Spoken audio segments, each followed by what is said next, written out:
हाँ, तो अब फेडरलिज्म क्या होता है? सिस्टम ऑफ गवर्नमेंट जो कि पावर को डिवाइड करता है।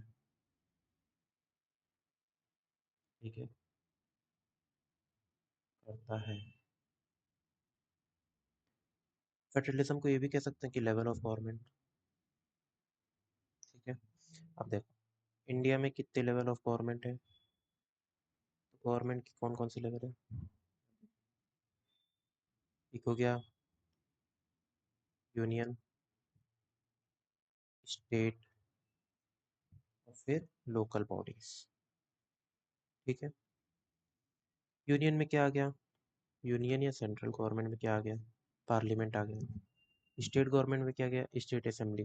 ठीक है, लोकल बॉडीज में पंचायत और म्यूनिसिपैलिटी।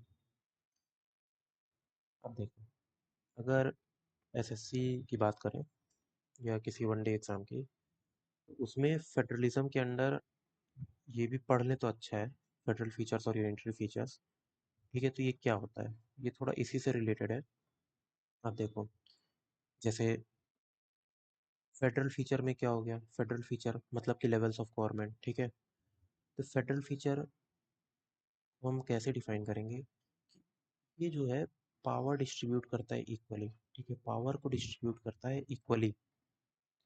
ठीक है, तो इसका मतलब क्या? सेंटर और स्टेट के पास बराबर लगभग पावर। ठीक है, एक तरीके से सेंटर से पावर खींचेगा। और यूनिटरी फीचर क्या है? पावर देता है सेंटर को। ठीक है, तो अब इसके अंडर क्या आ गया?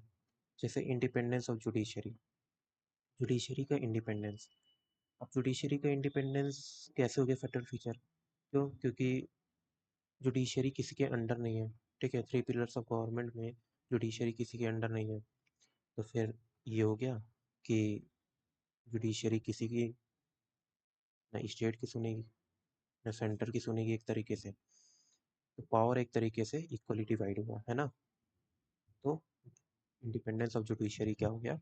हमारा फेडरल फीचर हो गया। अब रिटर्न कॉन्स्टिट्यूशन, और कॉन्स्टिट्यूशन की रिजिडिटी कैसे हो गई? फेडरल फीचर हमारी।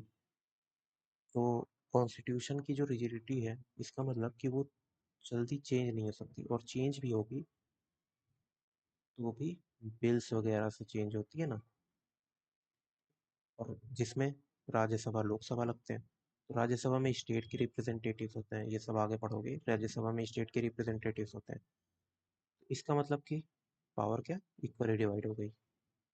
इसमें पीपल्स रिप्रेजेंटेटिव होते हैं, तो पावर इक्वली डिवाइड हो गई। ठीक है, अब बाइकैमरलिज्म मतलब कि अपर और लोअर हाउस में डिवाइड है पार्लियामेंट।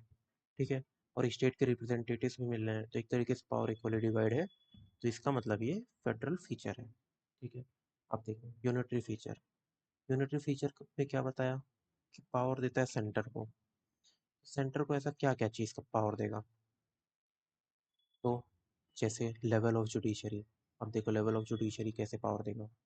लेवल ऑफ जुडिशरी ऐसे पावर देगा कि देखो, तो स्टेट का हाई कोर्ट होता है। ठीक है, तो हाई कोर्ट का एक तरीके से अगर तुम देखो, तो हाई कोर्ट के ऊपर भी आता है सुप्रीम कोर्ट। ठीक है, सुप्रीम कोर्ट का ही रूलिंग फाइनल एक तरीके से माना जाता है। तो इसका मतलब कि थोड़ा बहुत ये क्या हो रहा है? पावर का डिवीजन इक्वली नहीं है। ठीक है, लेवल है जुडिशरी में, इसके ऊपर ही तो ये है, तो इसका मतलब पावर का डिवीजन इक्वली नहीं है, तो यूनिटरी फीचर में आ गया। ठीक है, अब इमरजेंसी में, इमरजेंसी कैसे यूनिटरी फीचर में आ गया? इमरजेंसी में क्या होता है? स्टेट चला जाता है प्रेसिडेंट के अंडर। ठीक है, इसका पूरा आर्टिकल भी पढ़ेंगे हम लोग। ठीक है, आगे चल के तो इमरजेंसी में स्टेट पूरा प्रेसिडेंट के अंडर चला जाता है। तो फिर पावर कहाँ से इक्वली डिवाइड हुआ? नहीं हुआ ना, तो इमरजेंसी के टाइम हो जाता है यूनिटरी फीचर। अब गवर्नर्स, गवर्नर्स किसी की भी स्टेट का अपॉइंट करता है सेंटर, तो वो भी हो गया यूनिटरी फीचर। क्यों? क्योंकि स्टेट का गवर्नर सेंटर अपॉइंट कर रहा है। ठीक है, तो पावर एक तरीके से सेंटर के पास जाते हो गई। ऐसे ही ऑल इंडिया में सेंटर अपॉइंट करता है, तो ये भी हो गया एक तरीके से यूनिटरी फीचर। ठीक है, सिंगल सिटीजनशिप कैसे यूनिटरी फीचर हो गया? क्यों? क्योंकि सिटीजनशिप का देखोगे तो जैसे यूनियन लिस्ट में ही आता है सिटीजनशिप। तो बिल और थोड़ा इम्प्लीमेंटेशन, सेंटर के पास पावर ज़्यादा होता है सिटीजनशिप का। और सिटीजनशिप स्टेट के पास नहीं होता ना, कि जैसे ऐसा तो नहीं है कि तुम अगर यूपी के हो तो इंडिया के भी हो सिटीजन, और फिर यूपी के भी हो। तो तुम बेसिकली कहीं के भी किसी भी स्टेट के सिटीजन हो, किसी भी स्टेट के मेंबर हो, किसी भी स्टेट में रहते हो, बट तुम सिटीजन किसके हो, इंडिया के। ठीक है, तो ये क्या हो गया, यूनिटरी फीचर। ठीक है। अब सिंगल कॉन्स्टिट्यूशन, तो कॉन्स्टिट्यूशन एक ही है, स्टेट के लिए अलग नहीं है और सेंटर के लिए अलग नहीं है। ठीक है, तो ये कॉन्स्टिट्यूशन भी क्या हो गया, यूनिटरी फीचर। ठीक है। अब कॉन्स्टिट्यूशन समझ में आया कैसे यूनिटरी फीचर हो गया, क्योंकि अगर स्टेट के पास अपना खुद का कॉन्स्टिट्यूशन होता तो एक तरीके से पावर उसके पास भी होता, ज़्यादा पावर होता, कि स्टेट का अलग अपना लॉ चल रहा है। समझ रहे हो, इसीलिए कह रहे हैं कि, इसीलिए कहते हैं कि सिंगल कॉन्स्टिट्यूशन जो है वो यूनिटरी फीचर है। बट ये याद रखना, कॉन्स्टिट्यूशन का रिजिडिटी और कॉन्स्टिट्यूशन का लिखा होना हमारा फेडरल फीचर में आता है। क्यों? क्योंकि इससे ये जल्दी चेंज नहीं कर सकते, सेंटर का ये स्टेट का भी अप्रूवल चाहिए, तो इसीलिए ये आ जाता है फेडरल फीचर्स में। ठीक है।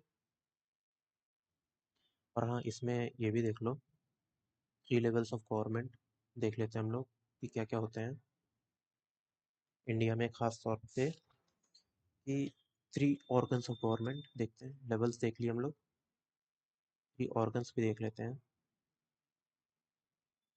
एक होता है लेजिस्लेचर, लॉ मेकिंग बॉडी। ठीक है। एक होता है एग्जीक्यूटिव, जो कि इम्प्लीमेंट करता है। एक होता है जुडिशरी, ठीक है, जो लॉ को इंटरप्रेट करता है और डिस्प्यूट को रिजॉल्व करता है। ठीक है। इम्प्लीमेंट करता है,